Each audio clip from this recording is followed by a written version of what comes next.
ahead on Fox 4 News at 6:30. Snow covered the Grand Valley this morning, but also on the Front Range, causing a travel nightmare.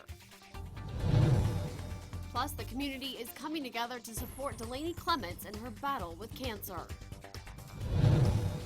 And the man accused of killing a local teen while hunting on the Grand Mesa appears in court today. Fox 4 News at 6:30 starts right now. From the station that brings you local news first, Fox 4 Local News at 6:30. Good evening and thanks for joining us for tonight's Fox 4 News at 6:30. I'm Emily Frederick. A 13-year-old Palisade girl is arrested this morning after authorities say she made online threats about using a gun on school grounds. Fox 4's Melody Gonzalez joins us live from Mount Garfield Middle School. And Melody, how did local authorities find out about this threat? Emily, students informed officials yesterday about a post on Facebook related to the 13-year-old teen having a handgun and threatening to use it on the grounds of Mount Garfield Middle School located in Clifton. Searches and interviews were conducted late last night and this morning, leading to the arrest. Authorities say images of the gun have since been removed from Facebook, but the weapon has not been recovered and it remains a primary and focus of the investigation. We recently have had other students who've posted what they consider legitimate jokes, and in this day and age, oftentimes those aren't funny. In this case, we don't believe that it was a joke, that it was taken very serious. There were criminal charges that have resulted from that. The teenager, whose identity is not being released at this time, is facing charges related to felony menacing, unlawful possession of a firearm by a juvenile, interference with students at a school, and harassment. According to the Mesa County Sheriff's Office, they tell me the teen has since been booked at the local youth detention facility. Live in front of Mount Garfield Middle School, I'm Melody Gonzalez, Fox 4 News. Melody, thank you. The man accused of fatally shooting a local teenager while hunting was in court at the Mesa County Justice Center this morning. 59-year-old Guy Poto from Minnesota is facing charges of reckless manslaughter and hunting wildlife carelessly. He's accused of killing Justin Burns, a teenager who was hunting with his father up on the Grand Mesa. Nearly 100 people waited in the courtroom to hear his plea decision, wearing shirts that read #JusticeForJustin. But Poto did not have his decision today, and he will be back in court with the decision on January 27th. The family of Justin Burns was notably upset by the lack of plea, and Poto was escorted out of the courtroom by 2 sheriff's deputies. Also in court today was Jesse McElroy, who is facing charges of vehicular homicide under the influence of drugs, driving under the influence of drugs, and reckless driving. Police say on July 25th, a pickup truck driven by McElroy hit a motorcycle at the intersection of East Grove and D Road, killing the driver of the motorcycle. McElroy admitted to smoking marijuana earlier in the day, and the results of a blood test later confirmed that the drug was in his system at the time of the crash. Today in court, he asked for permission to leave for work in Wyoming, which the drug judge did end up granting. McElroy also waived his right to a preliminary trial. He'll be back in court on January 14th with his plea decision. It's time now to take a look at your Western Slope weather with Chief Meteorologist Greg Rule. And Greg, I woke up to some snow out there this morning and some pretty chilly temperatures as well. Yeah, I had a couple skeptics last night on Facebook. They're like, yeah, I'll see it when I believe it. I did see those comments out there. Do you believe it? Yeah, the white stuff is still out there. What's up with that? Yeah, we got some snow. Yeah, I came in last night around 6, 7 o'clock. We had some of those snow pellets. Had around 1/4 of an inch of snow, and then it slowly started to pick up again late last night. And earlier this morning, we picked up about 2 inches of snow here in the valley. Right now, local loop satellite and radar really not picking up on much. We can get to that right now, where we are mostly cloudy but dry here in the lower valleys. A few isolated snow showers remaining on the eastern side of the divide, and most of that along the Front Range foothills and the I-25 corridor. Currently, it's cool outside. 24 in Montrose, Grand Junction, Rifle, 29 in Moab, in the mid-teens, currently in Aspen, sitting at 16 degrees. Now, we're still talking about winter storm warnings and winter weather advisories. How much additional snow will the high country see? How long will it last? And what can you expect for Wednesday, Thursday, Friday, and into your upcoming weekend? All those details coming up in a couple more minutes in my full forecast. All right, Greg, we are looking forward to that. Denver International Airport is reporting approximately 300 cancellations and up to 3 hours of delays today due to that blowing snow. Officials say 7 inches had accumulated by 10:20 this morning. with snowfall continuing into the afternoon. Travelers are suggested to check flight statuses, and the FAA is reporting average delays of 3 hours and 10 minutes due to the snow. Crews continued to clear the snow across the Front Range today, but drivers are warned to expect winter conditions. Meanwhile, these cold temperatures could be putting a dent in your wallet and a lot of damage to your household if you're not properly winterizing your home. According to the Energy Source Resource Center, the U.S. economy wastes up to 86% of the energy that flows through homes. This means that Americans spend nearly $130 billion a year on wasted energy. Local home inspecting officials say that you can make your home as efficient as possible with just a few steps and the right tools. I'll do over 400 inspections this year, and my thoughts are 10% have damage to the heating systems. In order to make your home as energy efficient as possible, check the weather stripping at the door, windows, as well as the chimney or fireplace. Have your heating system serviced and change your furnace filters monthly, and also keep the doors to cabinets that contain pipes open to ensure that the pipes are getting warm air flow to prevent a burst. I'm joined now by Teresa Yoder with Hilltop Family First. Thanks so much for coming in. Thank you for having us. Yeah, we're glad to have you here. We're going to be talking about car seat safety today, something that is extremely important for families, no matter the age.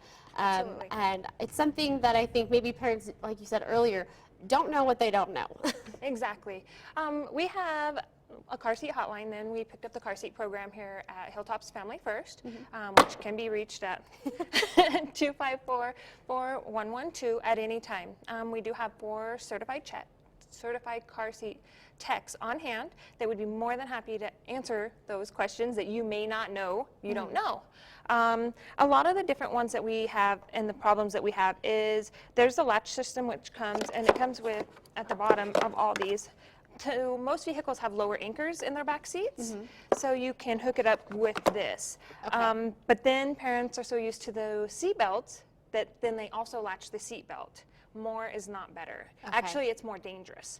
So you're not wanting to pull that seatbelt on top of that. No, you don't. What happens is these are tested for one or the other restraint. You combine Not them, both. then you could be actually hindering the car seat and making it unsafe. I think especially for new parents, that's something that you probably wouldn't know. And a car seat is a car seat maybe to them, Yeah. but there's lots of different kinds.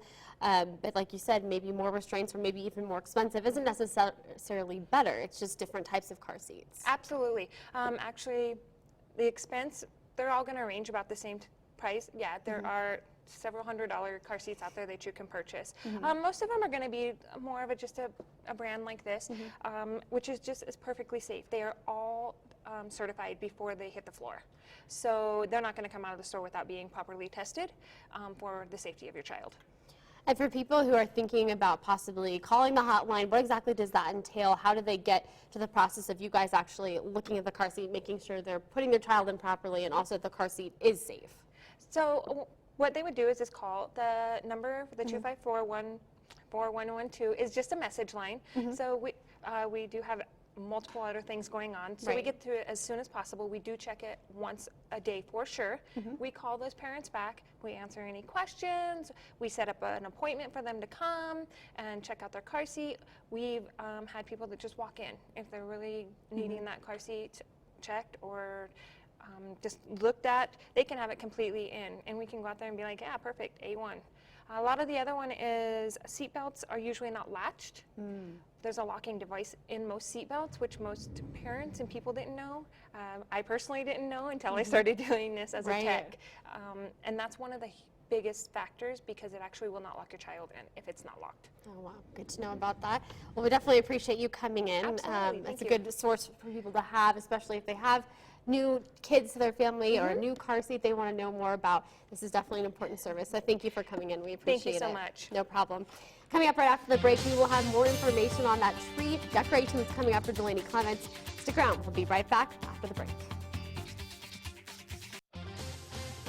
From the station that brings you local news first, Fox 4 News in HD. With Emily Frederick, Chief Meteorologist Greg Rule, and Adam Lucas with sports. Fox 4 Local News at 6:30.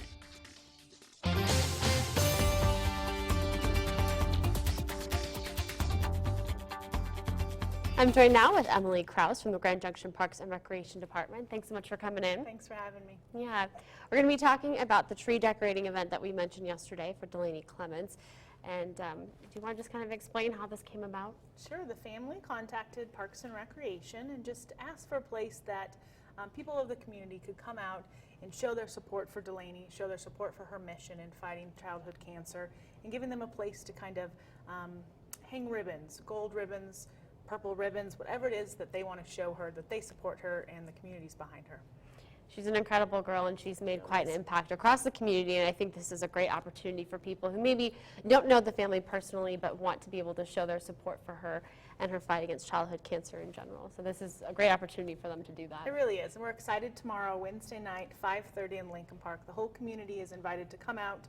We're going to do a tree lighting ceremony. If Delaney is feeling well, she will also be there, but just a way again for our community to kind of show the support for her mission and her cause and for herself. And are you asking people to bring anything to this event? Are you hoping they bring their own bows and ribbons, or strictly bows and ribbons? Can they bring other things? What's the logistics? They can bring anything they would like, bows, ribbons, whatever they would like, and we would encourage the community to bring their own to decorate the tree. They can actually go down today to decorate the tree, tomorrow morning, whenever, to kind of put that up there so it's ready for 5:30 tomorrow night. That's awesome.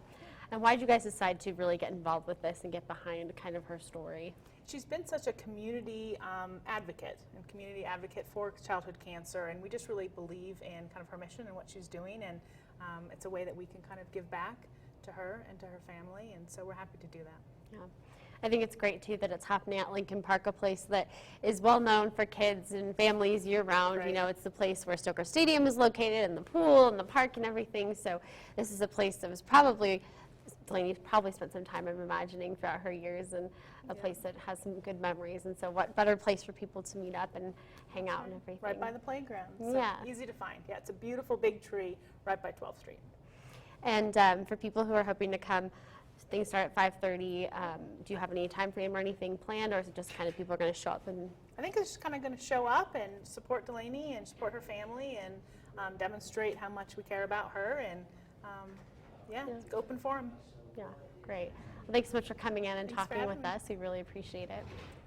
If you guys have any more questions about tomorrow night's event, or you would like more information on what to bring and where it's going to be located and all of that, don't remember the time, that sort of thing, you can head to our web channel, westernslopenow.com.